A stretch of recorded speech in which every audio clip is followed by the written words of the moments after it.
प्रिय साथियों नमस्कार, कैसे हैं आप। उम्मीद करता हूं बेहतरीन होंगे। एक शानदार अपडेट के साथ आपके बीच में हाजिर हूं। पंजाब एंड सिंध बैंक ने अप्रेंटिस के लिए भर्तियां निकाली हैं। साथियों 635 पोस्ट पर ये भर्तियां हैं। Eligibility, stipend, selection process, job profile, सारी सूचना दूंगा इस छोटी सी वीडियो में। शुरुआत करता हूं। सबसे पहले मैं आपको बताना चाहूंगा कि candidates are required to register on the apprenticeship portal. ये एक सरकारी पोर्टल है, आपको इस वेबसाइट पर जाकर रजिस्ट्रेशन करना है, ठीक है। और nets.education.gov.in पे आकर रजिस्ट्रेशन करना। बाकी क्या है अप्लाई करने की प्रक्रिया पूरी मैं आपको बताऊंगा ही। 21 मई 2026 onwards if not registered earlier, ठीक है। तो आपको रजिस्ट्रेशन जल्द से जल्द आपको करने हैं। और मैं एक चीज बता दूं कि भाई 21 मई 2026 से 6 जून 2026 तक आप फॉर्म को भर सकते हैं, ठीक है। तो फॉर्म भरने की जो आखिरी तारीख है वो 6 जून 2026 है। तो अभी आपके पास समय है, आप आराम से फॉर्म भर सकते हैं, ठीक है। इसके बाद साथियों मैं आपको बताऊं वैकेंसी क्या है। तो आप यहां पर वैकेंसीज देख सकते हो। आंध्र प्रदेश में 20 वैकेंसी, अरुणाचल में 5, 40, 15, इस तरह से आपको वैकेंसीज नजर आती हैं। 2 डिजिट में ये वैकेंसीज हैं। आप अपनी कैटेगरी के हिसाब से, स्टेट के हिसाब से वैकेंसीज को यहां पर देख सकते हैं। अगर हम बात करें सबसे ज्यादा वैकेंसी कहां है, तो उत्तर प्रदेश में है। 100 वैकेंसीज आपको यूपी में नजर आती हैं। उत्तराखंड में 10 हैं, ठीक है। और राजस्थान में आप देखेंगे 30 वैकेंसी हैं, महज 30 वैकेंसीज हैं।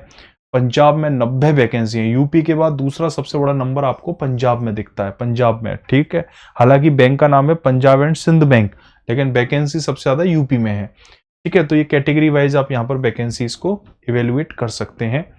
साथियों कुछ खास बातें, 1 मई 2026 के हिसाब से आपकी उम्र 20 साल से 28 साल के बीच होनी चाहिए। और अगर आप SC, ST, OBC या PWD कैंडिडेट हैं तो जो सरकारी नियम है उस हिसाब से आपको एज रिलैक्सेशन मिलेगा। जैसे OBC में 3 साल, SC, ST में 5 साल, PWD में 10 साल, ठीक है। एजुकेशन क्वालिफिकेशन की कट ऑफ इन्होंने बताई है 6 जून 2026, यानी 6 जून 2026 जब तक फॉर्म भरने की आखिरी तारीख है तब तक आपका जो एजुकेशन क्वालिफिकेशन है वो कंप्लीट हो। क्या है एजुकेशन क्वालिफिकेशन? तो भाई regular graduation in any discipline, BA, BCom, BBA, BSc, BTech, कुछ भी आपने किया है ग्रेजुएशन में और उसे पास किया है तो आप फॉर्म को भर सकते हैं, ठीक है। जिस क्षेत्र के लिए आप फॉर्म भरेंगे, जिस स्टेट के लिए आप फॉर्म भरेंगे, उस स्टेट की क्षेत्रीय भाषा पढ़नी, लिखनी, बोलनी, समझनी आपको आनी चाहिए, ठीक है। ये कुछ नियम है। आगे ये कहते हैं student who have completed post graduation qualification are not eligible for apprenticeship training. ये इन्होंने बहुत विशेष रूप से बात कही है और इसको आपको विशेष रूप से पढ़ना भी चाहिए। ऑफिशियल नोटिफिकेशन का ये स्क्रीनशॉट है कि अगर आप पोस्ट ग्रेजुएशन कर चुके हो, आप ग्रेजुएट नहीं हो, आप पोस्ट ग्रेजुएट हो, तो आप अप्रेंटिसशिप का ट्रेनिंग का फॉर्म नहीं, आप अप्रेंटिसशिप के लिए अप्लाई कर ही नहीं सकते, ठीक है। तो एक बड़ा सवाल यहां पर ये उठता है कि भाई ये अप्रेंटिसशिप जो है ये किस तरह की पोस्ट है, इससे होता क्या है। देखो बैंक के अंदर क्या होता है ना, 1 साल के लिए टेम्पररी हायरिंग करता है बैंक। जैसे अभी SBI ने 7150 पोस्ट निकाली, बैंक ऑफ बड़ौदा ने 5000 पोस्ट निकाली। तो ये 1 साल के लिए ट्रेनिंग प्रोग्राम होता है। इसमें आपको भत्ते मिलते हैं, बाकायदा महीने की आपको सैलरी मिलेगी, ठीक है। लेकिन जो बैंक के क्लर्क और बैंक के PO जो परमानेंट एम्प्लॉय हैं उनकी तरह सुविधाएं नहीं मिलेंगी आपको। लेकिन बैंक में आप ज्वाइन करके बैंक का जो पूरा वर्क है एज ए क्लर्क वो आप कर सकते हो इसके माध्यम से, ठीक है।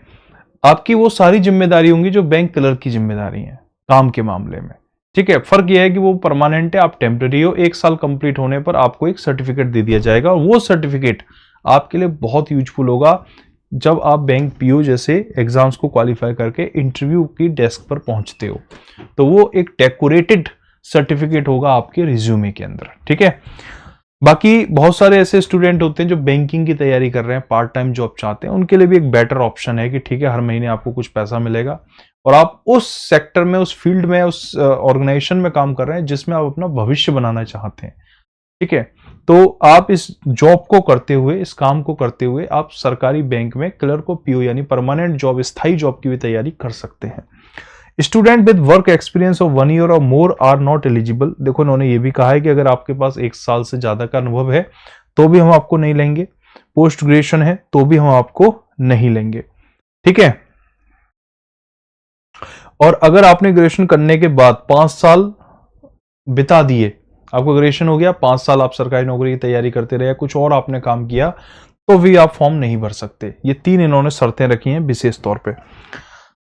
साथियों आगे मैं बता दूं प्रोफाइल क्या है। अप्रेंटिस है, candidate engaged as apprentice will not be treated as employ. As employ की तरह आपको ट्रीट नहीं किया जाएगा, आप एक ट्रेनी के तौर पर ट्रीट किए जाएंगे। बैंक को बिल्कुल एक यंग ब्लड फ्रेशर चाहिए, एक फ्रेशर प्योर यंग ब्लड, ठीक है। उसे एक्सपीरियंस नहीं चाहिए, उसे पोस्ट ग्रेजुएट किया हुआ जो एक इंटेलेक्ट है वो भी नहीं चाहिए, ठीक है। उसे एक ऐसा व्यक्ति चाहिए जिसने अभी अभी ग्रेजुएशन की है, ठीक है, 20-21 साल जिसकी उम्र है, और वो बैंक में जुड़कर एक अनुभव लेना चाहता है, बैंक के एनवायरनमेंट को समझना चाहता है, तो बैंक उसके लिए वेलकम कर रहा है। और उसका स्पष्ट कहना है कि हम आपको एक एम्प्लॉय के तौर पर नहीं, एक ट्रेनी के तौर पर ट्रीट करेंगे। पीरियड ऑफ ट्रेनिंग 12 महीने की ट्रेनिंग रहेगी और आपको हर महीने 12,300 रुपया मिलेगा। 12,300 रुपया, मार्क माई वर्ड्स। इस 12,300 रुपये में किसी तरह का कोई अलाउंसेस शामिल नहीं होंगे, ये महज 12,300 रुपये हैं, ठीक है। इन्होंने क्लियर कह दिया, नो डेली अलाउंसेस, ठीक है। आने जाने का आप कहेंगे जी पैसा दे दो, ट्रेवलिंग अलाउंस कर दो, वो कुछ नहीं मिलेगा आपको, ठीक है। No daily allowances allowed conveyance और पेड टू अप्रेंटिस, ये नो लिखा हुआ है, यानी कि कुछ नहीं मिलेगा आपको। आगे ये कहते हैं कि भाई आपकी जो वर्किंग आवर्स होंगे सुबह 10 बजे से लेकर शाम के 5 बजे तक होंगे, यानी कि हमें आपको 24 घंटे में से केवल 7 घंटे अपने साथ जोड़ना है, सुबह 10 बजे से लेकर शाम के 5 बजे तक। और आपको ओवर टाइम करने की कोई जरूरत नहीं है, यानी शाम के 5 बजे आप अपना बैग उठाइए, घर चले जाइए। हम आपसे अपेक्षा नहीं करते कि भाई शाम को 7-7 बजे तक, 8-8 बजे तक बैंक क्लर्क, और अगर कोई बैठा है बैंक में पीओ या क्लर्क, और रात के 9-9 बजे तक अगर वो काम कर रहा है, तो आप उससे मत, उसकी तरह मत काम करो। आप ठीक सुबह 10 बजे ऑफिस आओ, शाम के 5 बजे चले जाओ। ये इन्होंने क्लियरली मेंशन किया है। छुट्टी के बारे में क्या कहा है कि एक कैजुअल लीव देंगे हर महीने, ठीक है, और अदर टाइप की जो छुट्टियां हैं वो आपको नहीं मिलेंगी।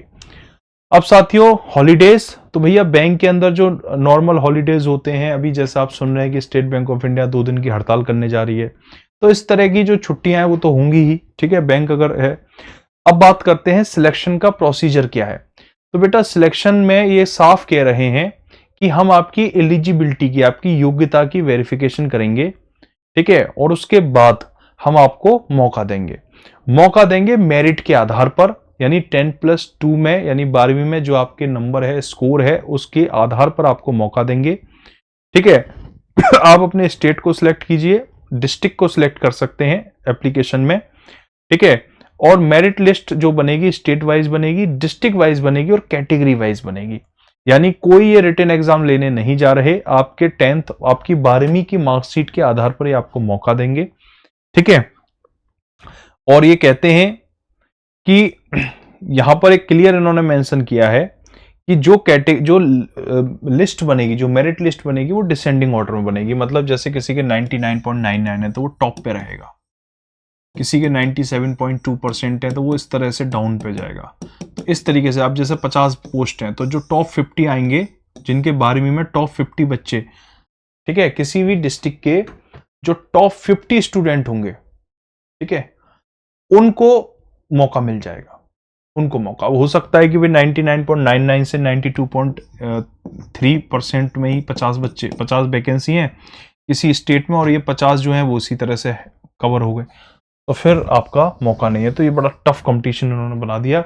मेरिट बेस पर ये हायरिंग करने जा रहे हैं, कोई रिटन एग्जाम नहीं है इसमें, कोई रिटन एग्जाम नहीं है, there is no written exam, ठीक है। फिर ये कहता है कि अगर ऐसा कोई केस आ जाता है कि दो बच्चों के, दो कैंडिडेट का सेम स्कोर है, ठीक है, तो उस केस में हम क्या करेंगे, एज को कंसीडर करेंगे, यानी उम्र का फैक्टर देखेंगे, उम्र का फैक्टर। तो जो सीनियर होगा उसको मौका दे देंगे, जो जूनियर होगा, जिसकी उम्र अधिक होगी, ठीक है, उसको मौका देंगे, जिसकी उम्र कम होगी उसे मौका नहीं देंगे। तो ये इन्होंने कैटेगरी वाइज, स्टेट और डिस्ट्रिक्ट वाइज ये हायरिंग करने जा रहे हैं। साथियों फॉर्म को भरने के लिए अगर आप SC ST PWD हो तो आपको 100 रुपए देने होंगे, ये इसका चार्जेस है। अगर आप जनरल EWS OBC कैटेगरी से हैं तो आपको 200 रुपए पेमेंट करनी होगी, तब जाके आप अप्लाई कर सकते हैं, ये एप्लीकेशन फी है। अब सवाल है कि सर अप्लाई कैसे करें, तो देखो जी अप्लाई को लेकर मैंने बड़ा अच्छी तरीके से यहाँ पर एक एक पॉइंट समझाया है। 21 मई से 6 जून तक आप अप्लाई कर सकते हो। सबसे पहले आपको अप्रेंटिसशिप india.gov.in पे जाना है, nats.education.gov.in पर पोर्टल पे जाकर रजिस्ट्रेशन करना है, आपको पूरी प्रोफाइल को भरना है, ठीक है, और उसके बाद एक एनरोलमेंट आईडी जनरेट होगी जिसे आपको नोट कर लेना है। ये पहला स्टेप है। दूसरे स्टेप पर अगर मैं आपको लेकर चलूं तो आपको प्रॉपर डॉक्यूमेंट्स तैयार करने हैं, Aadhaar card, driving licence, voter ID card, passport, PAN card वगैरह सब कुछ, एक personal email ID, mobile number होना चाहिए, पासपोर्ट साइज फोटो होना चाहिए, ठीक है, लाइव फोटो वगैरह ये मांगेंगे, लाइव फोटो कैप्चर करेंगे, स्कैन सिग्नेचर, थंब इंप्रेशन, ये सब आपको तैयार करना है। इस तरह से हैंड डिक्लेरेशन भी लिखना है कागज पे, और ये सारा डॉक्यूमेंटेशन को तैयार करने के बाद फिर आपको पंजाब एंड सिंध बैंक.in की ऑफिशियल वेबसाइट पे जाना है, होम पेज पे जाना है, रिक्रूटमेंट टैब पे जाना है, और वहां पर जाकर आप पूरी रजिस्ट्रेशन प्रक्रिया को, जो जो वो जानकारी मांग रहे हैं, जो जो डॉक्यूमेंट आपसे वो चाहते हैं कि आप अटैच करें, वो सब आपको करना है। उसके बाद आता है साथियों पे एप्लीकेशन फी। फिर लास्ट में आपको फी पे कर देनी है। जैसे कि आपको मैंने बताया गया, जनरल ओबीसी और ईडब्ल्यूएस में 200 रुपए है, SC ST PWD में आपको 100 रुपए की पेमेंट करनी होगी। तो इस तरह से ये पूरी इस नोटिफिकेशन का क्रक्स था जो मैंने आपको दे दिया है, ठीक है। उम्मीद करता हूं आपको अच्छी तरह से चीजें समझ में आई होंगी। इस वीडियो में इतना ही। Thank you. जय हिंद, जय भारत।